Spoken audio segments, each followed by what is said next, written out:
I love the way the rabbis teach, except when they talk about Jesus. And I learned more about my faith in 2 years in Israel than I did in 30 years outside. And also, one thing you discover when you come to Israel as an evangelist, you discover, oh, I'm the nations? Because you're always talking in England about, we're going to take the gospel to the nations. We're going to go. And the Jews say, you're a guy. You are a nation. We are the people. Oh, ah.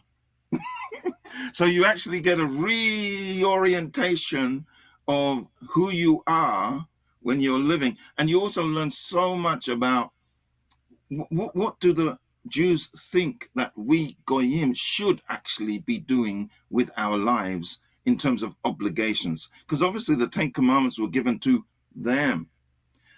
I was not standing at Mount Sinai. They were. Yeah. I'm Yahuwah, your God, who brought you out of Egypt, out of the house of slaves. You shall have no other gods before my face. You shall not make for yourself. Who's standing? Who was brought out of Egypt? Not me. Yes, it was the Jewish people. Yeah. It was the people of Israel who were brought out of Egypt. Yeah. So we have been blessed with receiving the wisdom, and some of the commandments have become commandments for us. But in actual fact, the fascinating thing is this. If you go through the 10 Commandments in Hebrew and you look for the imperative form, a command form, you'll find it one time. One time. It's honor your father and mother. Kebet et avicha ve'et amecha. Honor your father and mother. All the rest are the second person future, looking a visionary future. You will be a society who does not steal from one another. You will be a society that does not have to worry about someone trying to take your wife or you trying to take theirs. You will be a society who does not cover after one another's possessions. You will be a society, and so when I do it with my kids, I do, Yahuwah is our God, we have no other gods before his face, we'll not make for ourselves graven images of anything in the heavens above. We make it a confession. Instead of taking it out as commands, we will not steal, kidnap, or take anything that belongs to our neighbor. We love our neighbor as we love ourselves. We will not break the marriage covenant. We will not commit fornication, sodomy, bestiality, rape, incest. We love our neighbor as we love ourselves. So we make it into a confession, because what the rabbis show you is that there's much more meaning in each word than you think when you normally say, thou shalt not kill. Because thou shalt not kill actually says, thou shalt not murder. It doesn't say thou shalt not kill. It says, thou shalt not murder. Lo tetzach. Kill is another word altogether. So you begin to learn the nuances when you are living among the rabbis. And you begin to get a perspective which says, why are we arguing about this? We can love one another and disagree on this. This is not a big deal. Or many things come into context when you spend time. And obviously I spent a lot of time, because first I was there for the 7 years. Then we got our first baby. Then my wife wanted to come back to Norway to have the second child, to have her kids around, her family around. Yes. So after the 7 years were up, we came here. Then we were 7 years in Norway. And then God started to give me dreams again to go back to Israel. Just before that, how did you meet your wife in Israel? How do you meet a Norwegian wife in Israel? Yeah.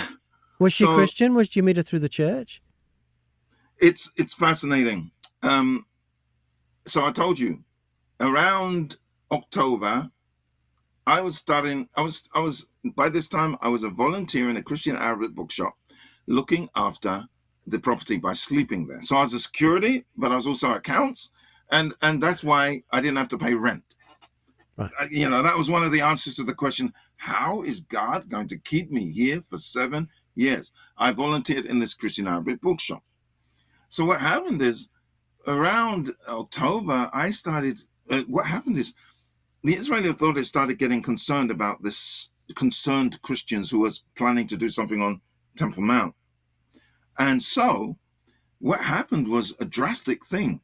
They walked into Anglican Christchurch, arrested a young man, and put him in prison, American. He'd never been inside a jail in his life. And the Anglican Church had to raise 30,000 shekels bail to get the guy out. And he was only in there while his visa passport was in process. It was actually in process. So he wasn't really illegal, but, you know, and so that happened and other things happened. And I started getting afraid and I started thinking, the police are everywhere. Because when you're a missionary, when you're an evangelist, you are under the watchful eye of the rabbis, to put it that way. So when I get up in the middle of a Jewish talk on the disputation, in 1263, there was a disputation between Pablo Cristiani, a Roman Catholic, and Rabbi Nachmanides, a Jewish rabbi in Barcelona, Spain. So I'm reading this book. It's very interesting. I'm expecting to agree more with the rabbi than the Roman Catholic, because I don't like all these graven images and stuff. So I'm expecting to agree more. But I didn't. I agreed more with the Pablo Cristiani. So then I'm reading this book, study it, and then suddenly I see a sign up, the disputation. There's a Jewish group who are going to have a discussion about the disputation. And I'd been studying this, so I thought, okay, that will be interesting. I go along.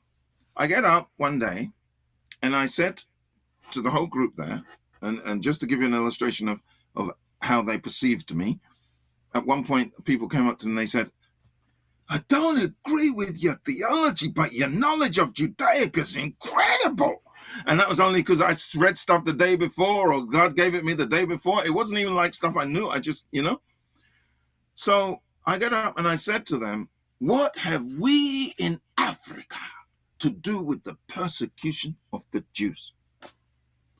A really crazy question, but I was using my blackness, my roots. And now I had a friend, she was converting to Judaism, and she was walking with a rabbi. And she said one day, because the Africans have suffered too. Because, we suffered under the colonialists.